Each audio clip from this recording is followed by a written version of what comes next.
David, thank you for joining us. First of all, second of all, is this promises made, promises kept? Because Donald Trump said on July 27th that he would stop federal agencies from targeting the crypto industry. He made good on that promise today, right? Yeah, absolutely. I mean, President Trump campaigned to be the first crypto president. He gave a now famous speech in Nashville where he described how he was going to change the regulatory environment for crypto. And he has now acted on that promise. He signed this executive order today. He's directed our working group to produce a regulatory framework that's going to encourage innovation in crypto in the United States, keeping the industry onshore rather than driving it offshore, which is what was happening under the Biden administration. I want to get to that framework in just a second. First, the executive order halts what President Trump calls aggressive enforcement actions and overreach. What is he talking about there? Yeah, well, Edward, for the last 4 years, the Biden administration has basically prosecuted and persecuted crypto companies, really driving them offshore. I've heard so many outrageous stories by founders, by entrepreneurs. The Biden administration would not tell them what the rules of the road were, and they would then get prosecuted. And what the industry wants more than anything else is regulatory clarity. They're saying, just tell us what the rules are, we will abide by them. And the Biden administration would never do that. And because of that, all the innovation was basically moving offshore, and America was about to lose this technology of the future. And we want that innovation happening here in the United States, and I think it now will happen in the United States because President Trump has declared that the U.S. must be the crypto capital of the world. Sveiki visi. Šiandien pradėjome šou nuo svarbiausios naujienos. Tai yra, Donaldas Trumpas pasirašė visų lauktą vykdomą įsakymą, kuris iš esmės pakeis skaitmeninio turto ir finansinių technologijų reguliavimą Jungtinėse Amerikos valstijose. Tai didžiulis žingsnis į priekį kripto rinkai, nes šiame įsakyme akcentuojamos šios pagrindinės kryptis. Pakalbam apie jas. Pirma, apsauga nuo persekiojimo. Tai amerikiečiams suteikiama teisė naudotis atviromis blockchain sistemomis, dalyvauti mininge, stakinge ir laikyti savo skaitmeninį turtą be nepagristų reguliacinių kliūčių. Antra, dolerių užtikrintų stablecoinų palaikymas. Šiuo punktu skatinama sukurti tvarę ir reguliuojamą stablecoinų ekosistemą. Trečia, atšaukiamas Bideno administracijos vykdomasis įsakymas dėl skaitmeninio turto reguliavimo. Ketvirta ir labai svarbus punktas – tai CBDC draudimas. Donaldas Trumpas oficialiai uždraudė Centrinio banko skaitmeninę valiutą CBDC Jungtinėse Amerikos valstijose siekiant apsaugoti finansinį suverenitetą ir privatumą. Kodėl tai svarbu? Kalba naujas kripto caras. Pasižiūrim. Agencies from developing a central bank digital currency. Why is that? Well, CBDCs are a real threat to freedom and liberty. What you're talking about there is moving to a central bank digital currency that would be run out of Washington by the Fed and would basically gradually replace cash and catalog everybody's transactions. And it could lead to new laws and dictates about how people spend their money. So I think people are very concerned that that could be an Orwellian path to go down. No one wants to go down that path. And I think we can create stable coins, basically digital dollars, without doing that. So the executive order is really clear. We want to create a regulatory framework for stable coins, but we don't want to go down the path of CBDCs. Trumpas taip pat įkūrė specialią darbo grupę, kuri per 180 dienų turės pateikti reguliacinius ir teisėkūros pasiūlymus. Vienas iš svarbiausių klausimų – JAV strateginių kripto atsargų kūrimas, kas gali reikšti, kad valstybė pradės kaupti Bitcoin ir kitus skaitmeninius aktyvus. Dėl šio punkto Bitcoino maksimalistai tiesiog pridėjo į kelnes. Negana to, Wolf of Wall Street pasidalino gandais, kas privertė Bitcoino maksimalistus netekti proto. Viskas prasidėjo nuo šių tweetų. Girdžiu iš patikimų šaltinių, kad strateginės atsargos, apie kurias diskutuojama, apima Bitcoiną ir XRP. Nejokauju. Pamatysime, kas iš to išeis. Aš retai skelbiu gandus, nebent mano šaltiniai yra patikimi ir girdžiu tai iš kelių vietų. Tai užtruks kelis mėnesius, kol viskas išaiškės, tačiau galiu jūs užtikrinti, XRP šiuo metu yra svarbi dalis šių diskusijų. Po šių gandų apie JAV strateginės kriptovaliutų atsargas Bitcoin bendruomeniai prasidėjo atvira panika. Okay, emergency press conference. Ripple is undermining American prosperity and freedom. I can confirm Ripple is actively spending millions of dollars trying to undermine a strategic Bitcoin reserve in the United States of America. This is not just an attack on Bitcoin, but on principles of transparency, on fairness, and on our national security. A Bitcoin strategic reserve would be one of the most important economic announcements in American history. Now, Ripple. Ripple is a for-profit company. It prints its own token in XRP, and it is asking the US government to support its monopoly. I ask you this: why should the US government back a privately owned currency? This is corporate lobbying disguised as innovation.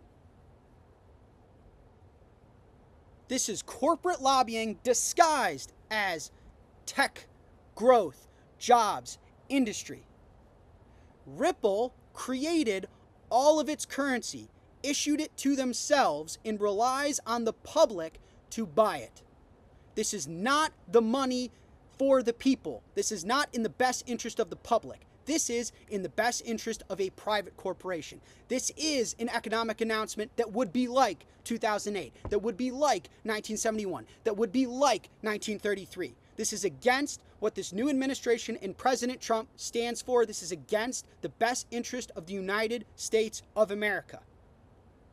It is absurd and ridiculous, and Ripple needs to stand down immediately. Not only are they undermining future prosperity in the United States, benefiting from the technological innovation that is Bitcoin, but they are also trying to take advantage of the situation and benefit themselves. Call your representatives and demand an investigation into Ripple's lobbying efforts. Tweet publicly. Post your comments publicly. I've begun fighting back. I will not stand for this. I am an American. I plan to have children and raise them in America. I will not let Ripple undermine our prosperity, freedom, and benefiting from Bitcoin, a neutral, fair money for the people, for the public. O čia dar keletas tweetų parodyti, kaip bitkoinistai prarado blaivą protą. Pirmas, retweet, jei nenorite, kad XRP būtų Amerikos balanse, tik bitkoinas. Antras, XRP yra kompanija, kodėl kompanija turėtų būti įtraukta į strateginės atsargas. Trečias, didžiausia kliūtis strateginiam Bitcoin rezervui nėra Fedas, Iždas, bankai ar Elizabeth Warren, tai Ripple XRP. Jie agresyviai dirba prieš strateginį Bitcoin rezervą, leisdami milijonus politikams, bandydami jį sužlugdyti. Taigi, matote patys, Bitcoino maksimalistai pradėjo agresyvę informacinę kampaniją prieš XRP, bandydami sumenkyti jo pranašumus ir išlaikyti Bitcoiną kaip vienintelį teisėtą skaitmeninį rezervą. Taigi, kodėl bitkoinistai nemėgsta XRP? O todėl, kad XRP yra greitesnė ir pigesnė technologija nei Bitcoinas. Pervedimai vyksta per kelias sekundės, o ne valandas. XRP turi daugiau partnerių nei bet kuri kita kriptovaliuta, ypač finansų sektoriuje. Here's the list of all Ripple partnerships. You can, of course, see all these different, man, this is this is crazy. But these are all, there's SBI Holdings right there, just bank after bank after bank after bank. I mean, there it is, guys. This is probably just what is in, the coffer right now versus the deals that they're probably working today to start to execute this even more. So is this a sleeping giant that could be waiting for an explosion? XRP yra pagaminta Amerikoje, o tai svarbu dabartiniai Trumpo administracijai, kai JAV siekia stiprinti savo dominavimą finansinėse technologijose. O Bitcoinas, pirmą reikia išsiaiškinti, kas tas Satoshis Nakamoto prieš kuriant rezervą. XRP turi aišku reguliacinį statusą po pergalės prieš SEC. Matėme video, kaip Jackas nori Ripple tyrimo, bet SEC vykdė tyrimo 4 metus ir nesugebėjo nieko atrasti, prie ko galėtų prisikabinti. Ir bylą pralaimėjo. O Bitcoinas pilnas paslapčių, kasėjai Kinijoje. Na, Bitcoinas nėra efektyvus tarptautinių pervedimų sprendimas, tuo tarpu XRP jau veikia didžiausiuose mokėjimo tinkluose. Ir bitkoinistai tai žino. Kai kurie iš jų dabar bando išlaikyti bitkoino dominavimą bet kokią kainą, skleisdami dezinformaciją apie Ripple ir XRP, bet faktai kalba patys už save. XRP gali būti JAV strateginės kriptovaliutų politikos dalis ir bitkoino maksimalistai nieko negali padaryti, kad tai sustabdytų. Gerai. Toliau dar vienas galimas smūgis bitkoinui ir Ethereum. Eric Trump patvirtino, kad Jungtinėse Amerikos valstijose įsikūrę kriptovaliutų projektai galės pasinaudoti nuliniu kapitalo prieaugio mokesčiu. Ši iniciatyva siekia skatinti kriptoinovacijas ir pritraukti daugiau projektų į JAV. Tai reiškia, kad investuotojai investuojantis į JAV registruotus kripto projektus galės gauti pelną nemokėdami kapitalo prieaugio mokesčio, taip padidindami investicijų patrauklumą ir skatindami ekonomikos augimą. Kita naujiena iš Jungtinių Arabų Emyratų, kur vertybinių popierių ir žaliavų institucija SCA paskelbė naują reglamento projektą, skirtą vertybinių popierių ir prekių tokenizacijai. Matome dar ir dar kartą, kuria linkme pasaulis juda. Tai yra visų turto klasių tokenizavimas. Jei netikit manim, paklausykit BlackRock CEO Larry Fink.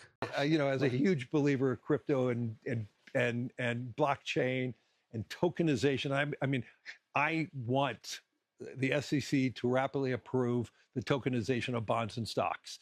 Toliau, Japonijos SBI VC Trade įtraukė Hedera HBAR į savo kriptovaliutų skolinimo platformą, suteikdami vartotojams galimybę gauti palūkanas už paskolintą HBAR. Tai padidins HBAR likvidumą, jo populiarumą Japonijos rinkoje bei institucinį susidomėjimą HBAR kaip investicinių aktyvų. Čia matome, CoinShares pateikė paraišką dėl XRP Spot ETF. Tai dar vienas potencialus XRP ETF'as. Gerai, tai tiek šiandien. Ačiū, kad žiūrėjote. Nepamirškite prenumeruoti kanalo, dalinkitės video su draugais, spauskite nykštį ir iki kito karto.